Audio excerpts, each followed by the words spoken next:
because someone stole my coat tonight. They stole your coat? My coat, my purse, my cell phone, my ID, and I can't even afford an ID, so it was one of the mission IDs. And he met me outside the treatment center, and he seemed like an alright guy. I usually go with my intuition. I don't normally go into strangers' cars. And he goes to the clinic, so I thought it would be perfectly fine to get a ride home from him. He said he does Uber and he has to do a drop off of some bubble tea first. And then what were you saying about the clinic with your mother? How they wouldn't let you see her? Oh yeah, okay. Did she have COVID-19 or? She did not have it. Okay, she lived on 162nd and Burnside for about 5 years. She's about 10 years just got diabetic. She doesn't take care of herself right. My stepfather, who's older than her, started getting dementia, and he couldn't just, give her medicine that she should. So now I'm checking her. And she's like, she should be in a coma. And I'm like, Mom.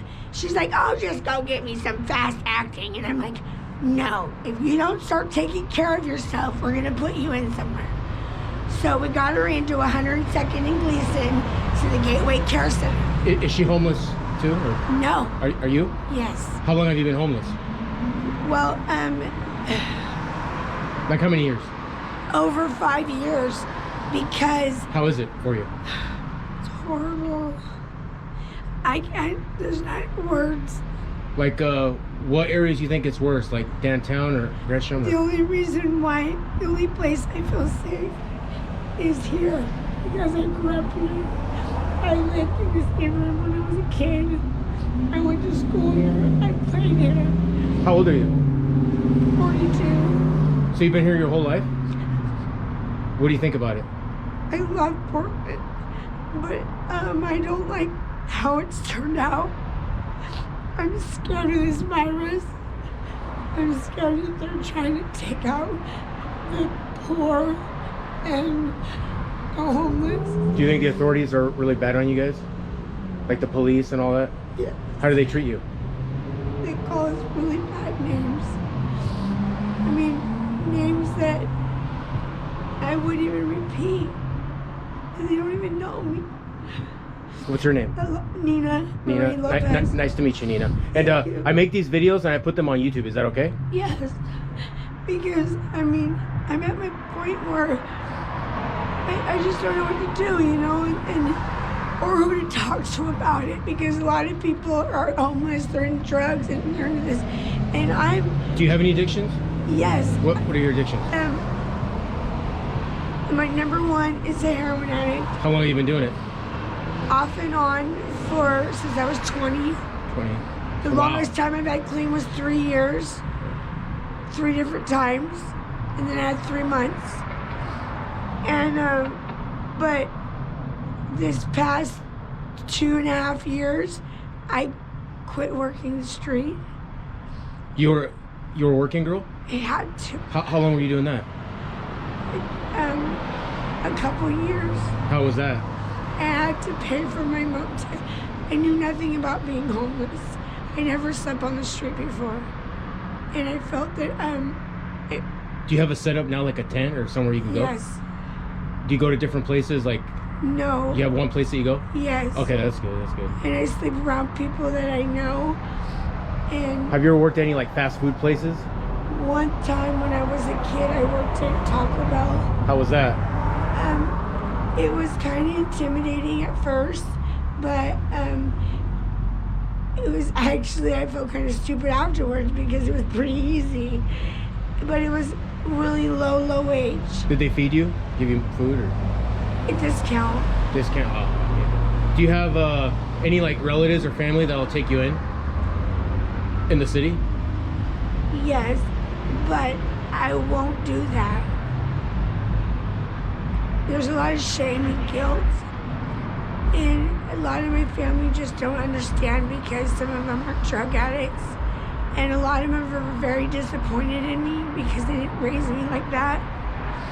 And a lot of them don't understand that both of my parents are addicts, and I, Your mom and dad were too?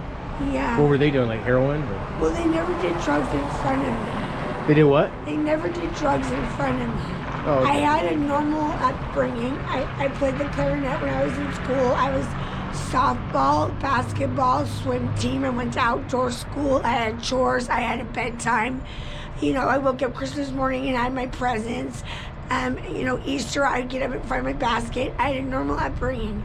My mom, she would smoke weed. She would go in the bedroom and I would smell it. My dad, I could tell he was drunk, but they were split up. And every other weekend we would go to, we lived with my mom, and me and my sister would go to my dad's. My sister's in the federal penitentiary right now. Like right now, do you have somewhere where you're gonna stay and sleep, or are you on the road? In the tent Oh, in your tent? at Joint. Do you have other people that like hang around you so they can like protect you, kind of? Yes. But, Do you ever have people try to mess with you or steal from you, or? oh yeah. I can't have nothing. Every time I go and accumulate stuff, and you know I have to get up and go to treatment every day. They just wait for me to go to treatment so they can go in there Steal. and criddle everything. So I've been thinking about getting one of those little baby locks to put on the zipper. But if they're gonna get in, they're gonna get in. But there is one good thing. But it's, in 2015, I was at this place called Jean's Place. I put my name on a list for housing through Home Forward. They sent me a letter about 8 months ago and said my name is next. I felt like I won the lottery.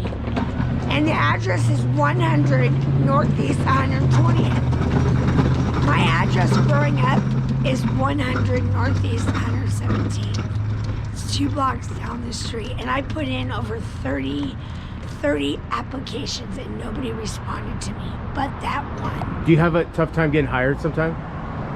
Like, I mean, have you ever gotten the interview and then they don't want to like hire you, or I won't even go is it hard for you to work sometimes? because they want to ask me. I have mental health. I have mental health issues. I can't be in small groups, small places with too many people. I have, it's hard for me to communicate with certain personalities. And so I've seen a psychiatrist a lot, most of my life. And I've been on a lot of medications. Is there anything you could say about like 2020? Like this year, you think it sucks? The last year, 2020. I'm scared to death.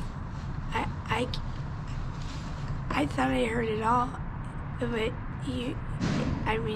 with some Asian guys who were just hanging out in a lab and said, hey, let's make some killer shit today. And why aren't they held accountable?